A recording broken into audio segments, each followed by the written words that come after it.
Praise the Lord.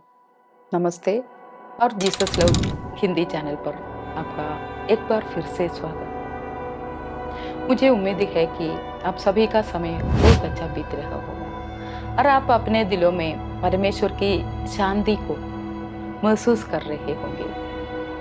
अगर आप आज खुद को थोड़ा बोझिल, थका हुआ या दुनिया के इस शोर शराबे से परेशान महसूस कर रहे हैं, तो आज का यह संदेश खास आपके लिए है। आज हम उस विषय पर बात कर रहे हैं जिससे हम सभी 2026 में जूझ रहे थे, बर्नआउट यानी मानसिक और शारीरिक थकान। हम बाइबल के एक महान भविष्यवक्ता के जीवन को देखेंगे जो अपनी सहन शक्ति की आखिरी सीमा तक पहुंच गया था और देखेंगे कि कैसे परमेश्वर उससे वहां मिले। बड़ी जीत के बाद की बड़ी गिरावट। फर्स्ट किंग 18 में एलिया ने माउंट कार्मेल पर एक बहुत बड़ी आध्यात्मिक जीत हासिल की थी। उसने स्वर्ग से आग गिरते हुए देखे थे, लेकिन फर्स्ट किंग 19 तक आते जाते वो अपने जान बचाने के लिए भाग रहा था, एक गुफा में छिपा था और मरने की प्रार्थना कर रहा था।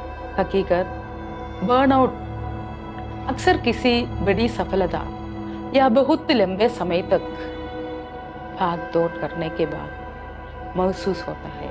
बाइबल वचन में वह झाऊ के एक पेड़ के नीचे बैठकर ये कहकर मृत्यु मांगने लगा, हे यहोवा, अब बस है, अब मेरा प्राण ले ले।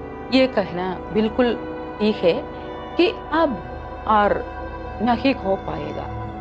बाइबल के सबसे बड़े नायकों के जीवन में भी ऐसा समय आया जब उसकी बैटरी 0% ही हो गई। भोजन और नींद का आत्मिक महत्व।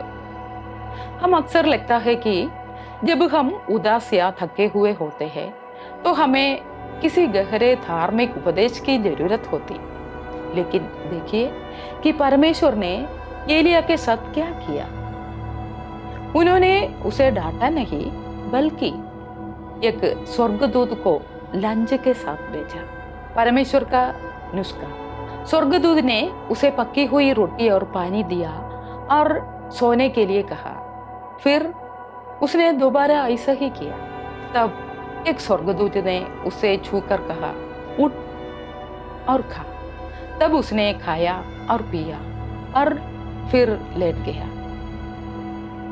आज के लिए क्या सीख हमको मिलती है? कभी कभी सबसे आत्मिक काम जो आप कर सकते हैं वह है एक अच्छी नींद लेना और भर पेट खाना खाना। परमेश्वर ने आपके शरीर को बनाया है और वह आपकी शारीरिक सीमाओं का सम्मान करते हैं। शोर से बाहर निकलना। जब एलिया आराम कर चुका तब परमेश्वर ने उसे पर्वत पर बुलाया। वहां एक भयानक आंधी चली, भूकंप आया और आग लगी। ये वे चीजें हैं जिन्हें हम शक्ति का प्रतीक मानते हैं, लेकिन परमेश्वर उनमें नहीं थे। आज का शो हमारी दुनिया भूकंप या बड़ी खबरें और सोशल मीडिया ड्रामा से भरी है। हमें लगता है कि परमेश्वर केवल बड़ी और शोर वाली चीजों में बोलते हैं और आग के बाद एक दबा हुआ धीमा शब्द, जेंटल विस्पर सुनाई दिया।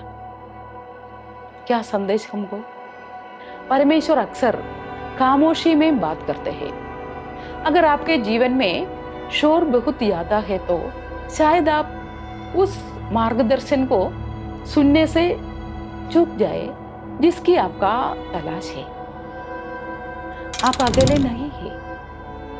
अपनी थकान में एलिया ने परमेश्वर से कहा, केवल मैं ही अकेला बचा हूं। वह खुद को बिल्कुल अकेला महसूस कर रहा था और आज के डिजिटल युग में बर्नआउट बिल्कुल ऐसा ही महसूस होता है। हमें लगता है कि हर कोई सफल हो रहा है और सिर्फ हम ही पीछे छूट गए हैं। सच्चाई ये है, परमेश्वर ने एलिया को याद दिलाया कि 7,000 और भी जो उसके साथ खड़े हैं। तो भी मैंने इस्राएल में 7,000 ऐसे मनुष्य छोड़ रखे हैं जिन्होंने बाल के आगे घुटने नहीं टेके। आपकी थकान आपसे झूठ बोल रही है। आप अकेले नहीं, आप बस थके हुए हैं। परमेश्वर के पास आपके लिए एक समुदाय और साथ देने वाले लोग मौजूद हैं। उस धीमे शब्द को पहचाने। एलिया की कहानी हमें सिखाती है कि परमेश्वर एक कोमल पिता है। वह हमें जानवरों की तरह हाँकते नहीं है, बल्कि एक चरवाहे के तरह प्यार से ले चलते हैं। अगर आप आज थके हुए हैं तो अपनी ताकत में इनसे बाहर निकालने की कोशिश करना बंद करें। बाइबल वचन बताती है, हे सब थके और बोझ से दबे हुए लोगों, मेरे पास आओ, मैं तुम्हें विश्राम दूंगा। प्रभु यीशु मसीह हमसे कहते हैं, सब क्या करें? एलिया का तरीका अपनाए, खाए सोए और इतनी शांति बनाए रखे कि आप परमेश्वर की उस फुसफुसाहट के सुन सके जो कहती है कि आप उनके लिए अनमोल है। इसलिए नहीं कि आप क्या करते हैं, बल्कि इसलिए कि आप कौन है। एक ऐसी दुनिया में जो आपसे कहती है कि भागते रहो, परमेश्वर कह रहे हैं आओ और विश्राम करो। आपकी मेहनत से नहीं है, बल्कि आपकी पहचान परमेश्वर की संतान के रूप में है।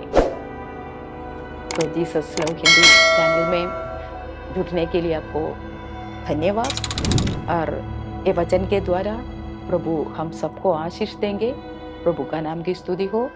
God bless you. Thank you.